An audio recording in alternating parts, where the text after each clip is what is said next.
Now, our first guest today has had a career that spanned more than 30 years and 5 different bases. We're going to be talking about her latest book called Grounded. Welcome to the show, Emma Henderson, MBE. Welcome to the show, Emma. Thank you very much. It's lovely to be here. Thank you for having me. You're welcome. Now, I want to ask you about your MBE later, but we're talking about flying, aren't we? So what got you into flying? Are you from a flying family? I'm not from a flying family, actually, no. I'm from, my mum was a teacher, my dad's an insurance broker, and nobody in my family has ever flown a plane before, or since, actually. And I think I just had this fascination with everything that flew from a young age. I loved birds and kites and hot air balloons and things like that. But I remember when I was 10 years old seeing Space Shuttle Enterprise come into Stansted on the back of a 747, and it was a huge thing at the time. Thousands of people turned out to go and see the space shuttle. You could go to Stansted Airport and actually get quite up close to the aircraft. And I just looked up and saw this space shuttle on the back of the 747 and thought, I want to fly that. And I didn't mean the 747. I wanted to go into space and be an astronaut. But, you know, I was a 10-year-old girl growing up in rural Essex. I didn't know anything about flying. I didn't even know there's an air cadet in my local town.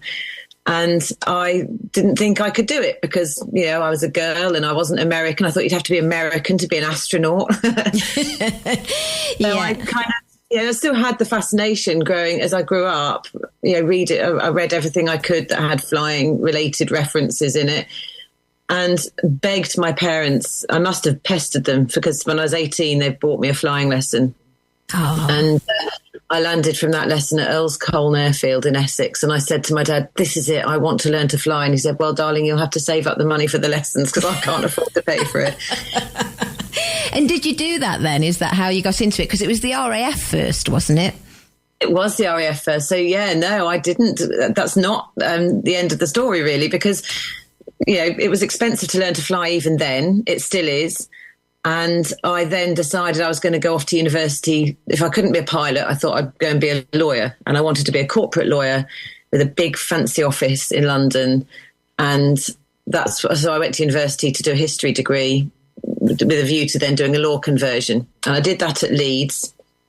And while I was there, I saw a big sign in Freshers' Week saying, learn to fly for free. And I thought, I have to go and check this out. And it was the University Air Squadron, Yorkshire University's Air Squadron. And they were recruiting, and it was only the second year that they had allowed girls to join and fly in the Air Force. So it was quite a new thing to have girls on the squadron, and they just loved it. I went over and said, what's this all about then? And they recruited me on the spot, and I spent the next 2 years at RAF Finningley, which is now Doncaster Airport, learning to fly in a little training aircraft called a Bulldog. And my new plan was then to join the Air Force. But as we all know, all the best plans that you make never really work how you think they're going to. And on my first Friday night down at RAF Finningley for a training session, I went into the mess bar and met a bunch of guys that I'd met one of them at a party previously, and he introduced me to all his friends, and one of them is the man I've now been married to for 29 years. Wow. Wow, that's amazing. That's amazing. But as far as the flying's concerned in the RAF, did you get through all the training and pass all the exams and do it? So I spent 70 hours flying Bulldogs around Yorkshire, and I went first solo and I went through that training syllabus, but I didn't end up joining the Air Force because I went for what they call aptitude tests at RAF Cranwell, and they said that I would make an exceptional navigator but a marginal pilot, and I didn't want to be a navigator. I wanted to be a pilot. And in the meantime, my husband, Jim, had proposed 6 months after we met, and a year later we got married, which was 11 days after I graduated, and we moved up to the north of Scotland where I live now. And I basically put my flying dreams to bed because I thought, well, I'm an Air Force wife now. I'm not, I can't be an Air Force wife and have a career. Oh, no. It was different times then. We didn't communicate in the same way as we do now, and we didn't have the same ideas.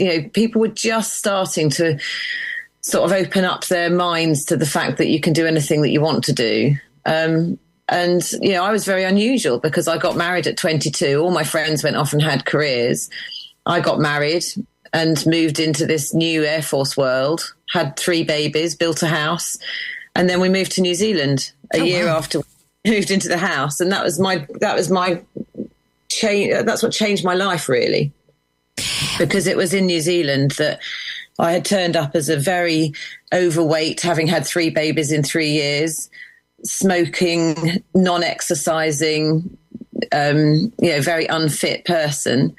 And New Zealand changed my life because I came back as a non-smoking triathlete and commercial pilot. So that 3.5 years was incredibly transformational. Yeah, it sounds like New Zealand's the place to be.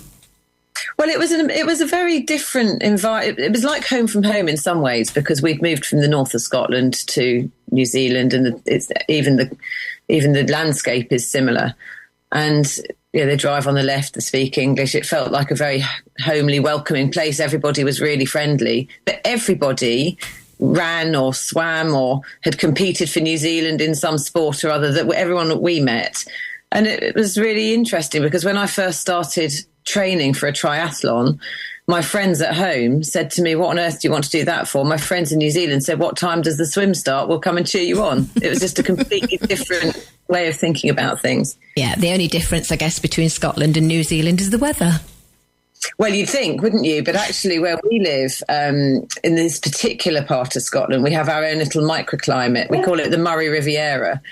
And, today is beautiful sunshine, 20 degrees, sitting outside in shorts until I came in to speak to you. Oh, lovely. It's a really beautiful day. And actually, it's very wet in New Zealand. It's known as Aotearoa is the land of the long white cloud, and it's subtropical. So I've never seen rain like it when I lived there, to be honest with you. So you came back to Scotland, and I know you said you went into commercial airline. You worked for EasyJet, I believe, didn't you? I did. I came back and I actually was a flying instructor for 3 years, and then I got a lucky break because EasyJet were recruiting. They took 10 recruits who already had licenses and were flying, and I was one of the 10. And we went through our training, and I started working at Stansted, which was where it had all begun when I was 10 years old. Oh. So that was fantastic. And I spent 5 years working at Stansted. I moved to Luton for 4 years there, and then finished my career at Gatwick. I didn't know I was going to finish my career. But in the meantime, I also, when Lyon opened as a base, we got sent out there. So we used to crew Lyon. So I spent a lot of time in France. And there was also an opportunity to go and work in Porto one summer. So I did that. And it was an amazing, I can't believe even now that I had that as my career. Yeah, captain. It's fantastic, captain of EasyJet. You mentioned you finished at Gatwick and you weren't expecting it. Why did you finish then? Well, COVID came along. And yes, of course. I was living, where I do now. My nearest airport is Inverness, which is why I had moved to Gatwick, because there was the most flights a day to get home. I'd moved to Inverness. All flights stopped. And I didn't know as I walked away from that aircraft on the last flight I operated that was the last flight I would ever operate commercially for EasyJet. It may not be the last flight I ever operate commercially. Who knows? Watch this space. I've still got another 14 flying years in me if I want to. But for the time being, that's what happened. And, flights stopped. So that made it difficult to get to and from work anyway, even when flights started again, because they didn't just start everything up in one go. It was, it's a 14-hour drive, which is obviously silly. And at the same time, my husband is vulnerable, or he has diabetes, and he was shielding all the way through lockdown. So I needed to protect him. And that was not made terribly easy by the options that I had to go back to work. And I set up a charity called Project Wingman during the pandemic that I was running, and it's still running now. And it gave me a different focus. It shifted my priorities. And I was running Wingman. It took a lot of my time. And voluntary redundancy was offered from the airline. And I thought, actually, do you know what? I think I'm done. I think I need to have a break, because I'd spent 12 years getting up at 3 o'clock in the morning to go to work, or not coming back until 3 o'clock in the morning. So lockdown gave me an opportunity to sleep properly. Yeah. And also, presumably, before lockdown, you mentioned you had 3 children, you got a husband, you're running a home, and you were working as quite a high level job as well. Yeah, there was a lot of pressure, and it was a pressure that I was willing to carry. We made sacrifices, of course we did, for us both to have careers. So you can't have a military husband and an airline pilot wife and be at home all the time for your 3 children. So one of the things we did was put the children into boarding school, which was something I never had wanted to do, but it was the only way we could have both of the things we wanted to do. And there was a lot of pressure, and the weight of responsibility of having those 4 stripes on your shoulder, that means that you're responsible for the aircraft and everybody on board it for the entire time, from when the doors close to when the doors open again. Everything's on you, and you take that responsibility, quite rightly, very, very seriously. And I think, yes, the pressure built up over time. I don't think I realised that. And of course, I'm a 51-year-old woman. I hit menopause at about the same time. Doesn't help, does it?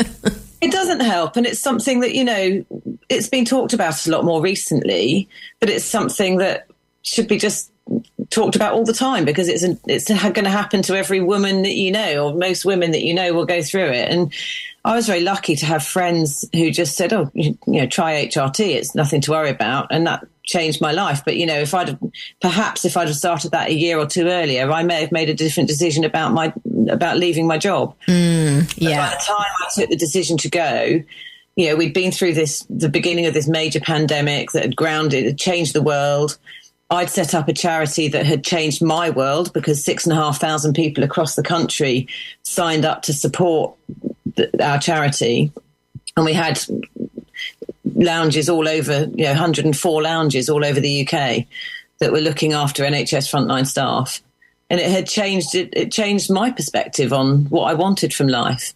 And at the end of the day, although I was paid very well for the job I did working for EasyJet, it just became something that I thought, I don't think this is my priority anymore. It's still something that sits in my soul. When you fly, you fly. And my heart is always in the air. But there are other ways that I can support the aviation industry without necessarily being in a flight deck at the moment. So tell us about Project Wingman. That's a mental health awareness charity, is it? Yeah, so the airlines have peer support systems, and they were brought in as a mandatory requirement just a few years before I ended up leaving EasyJet. And I was one of the first peer mentors at EasyJet. So when we started to go into lockdown, I contacted the guy that oversaw the programme for us and said, look, I think there must be a way that we can support NHS staff. We've got thousands of aircrew sitting on the ground wanting to do something. The NHS is facing a huge challenge. I think we can help. And he agreed and introduced me to a captain from BA who was thinking along the same lines. And the two of us had a chat and said, right, well, let's do this. And 3 weeks later, we opened our first lounge at the Whittington Hospital in London. And it was very simple. It was basically provide tea and a listening ear to people who are tired and on their knees and not getting home to see their families and facing a huge amount of uncertainty and terrible challenges. And it was just tea and empathy. Just, we'll sit beside you while you go through this thing. And the first lounge opened 3 weeks after this conversation. And it just dominoed after that all the way through London. We were opening 1 or 2 lounges a week. I think the most we opened in a week was 6 lounges. And then it spread out of London. And my colleague from BA was responsible for London, and I was responsible for not London. And then he left the charity, actually. And that propelled me into the position that I was not really prepared for and have had to suddenly learn as CEO of this huge national charity. Wow, that's incredible. It was really incredible. And the charity's still going 4 years on. We've had our 4th birthday. we've learned how to twist and turn to change what we offer so that when challenges come our way, we just adapt and do things differently. So when hospitals needed their spaces back and people started to go back flying again, we bought double-decker buses so that we could still have lounges without taking up spaces inside hospitals and without the need for so many crew. So we have been providing our wellbeing service on board these converted double-decker buses for the last 3 years. I'm just looking at one now, a lovely blue bus with Project Wingman on the side, and it says Wellbeing on Wheels. That's us. We launched on the One Show, actually, and they called us a hug in a mug and described us as being a care bus, not an Airbus, which I thought was lovely. Really, really nice. And it was, of course, so tough for all our medical staff during COVID. But is it still tough for them now we're out the other side then? You still think that they're needing someone to talk to? 100%. I think that we've seen a huge increase in mental health problems in the population generally. I don't know if it's as a result of COVID or if we've just become more aware of it since then. And I think, if anything, the need now is greater than it was at the time, because at the time we all rallied together and said, come on, let's put our best foot forward and support each other and look after each other and do what we can. And now I think, there's a lot of support has gone away from the NHS because although it's still a fantastic organisation, the public-facing front of it, people are waiting a long time for treatment. They've lost sympathy really for the NHS, and yet the people who are still working, soldiering on inside the organisation and providing that care, they're getting it on all fronts because they're working long hours. There's not enough staff. There's a lot of staff who are off long-term sick with either stress or still the effects of long-term COVID. And the public have stopped clapping for them. And I think that that's hard for people who are working inside the NHS. So there is absolutely still the need. But the long-term solution for NHS wellbeing can't be aircrew in uniform because everyone's gone back to work or found other jobs. Yeah. So it's a bigger problem. So we just adapt and continue to support where we can. And, the future for us, we never know what's in the future because we adapt so often and because we're willing to change and be versatile and flexible. So it's an interesting time to be at the helm of a charity that has done so many great things. And I think right at the moment we are looking back on what we've achieved and really celebrating that. And my second book is going to be telling the Wingman story, but not just through my eyes, but through the eyes of the people who have told me that the charity and what we've done saved them during COVID. And that's medical staff and aircrew as well. And when I hear people saying things like that, when you're working in something constantly, you sometimes forget to look at what an amazing thing you've done.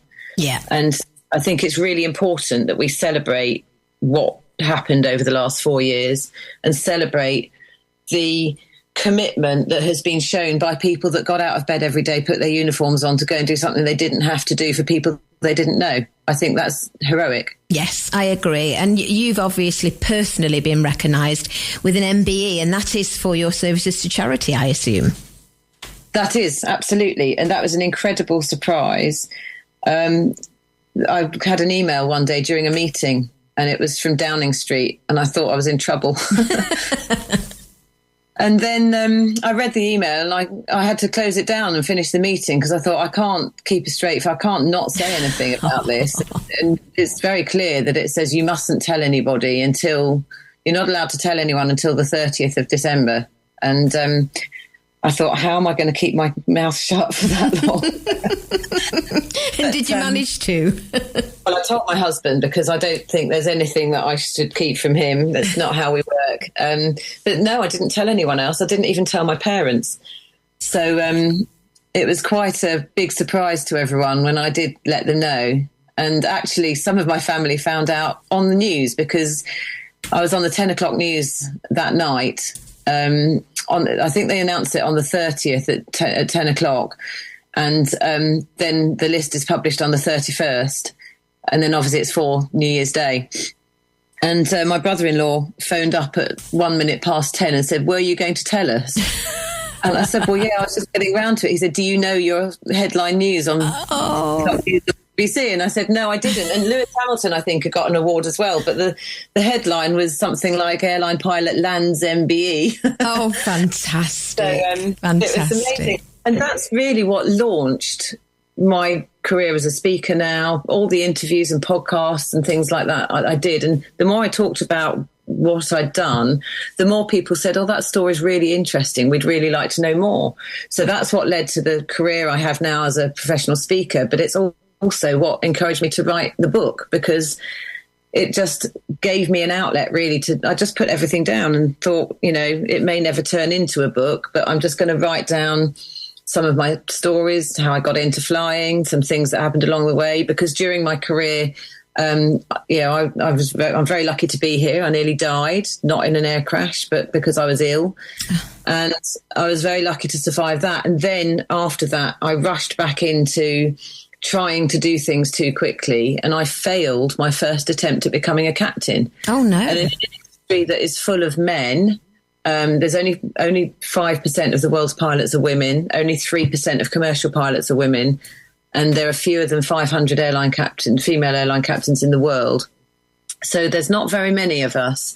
And it's a world where people don't talk about failure and the things they've got wrong. It's very kind of, everybody always wants to celebrate the wins all the time, and nobody really wants to talk about the things they got wrong. And I did. I just said to people, learn from my mistakes. Don't do this. Don't do it my way. And a year later, I successfully got my command and became a captain, and spent the next few years happily flying around Europe. And this all started in New Zealand.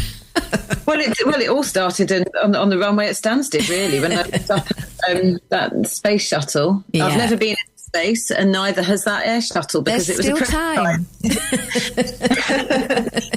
Well, I could honestly speak to you all day, Emma, but sadly we're out of time. So I'll just let all our listeners know that the book's called Grounded. It's by Emma Henderson, MBE, who we're chatting to now. Now, I know that there is a Project Wingman website, projectwingman.co.uk. Is there an Emma Henderson one as well? There absolutely is. I am at emma-henderson.com. And the book is available on Amazon, but you can get a signed copy if you go to emma-henderson.com/services, and you will find my book there. Wonderful. Well done on all your achievements, and thank you so much for sharing them with us on today's show. Well, thank you. It's been lovely chatting to you. Lovely chatting to you. You too. Thanks, Emma. Bye-bye. Bye-bye.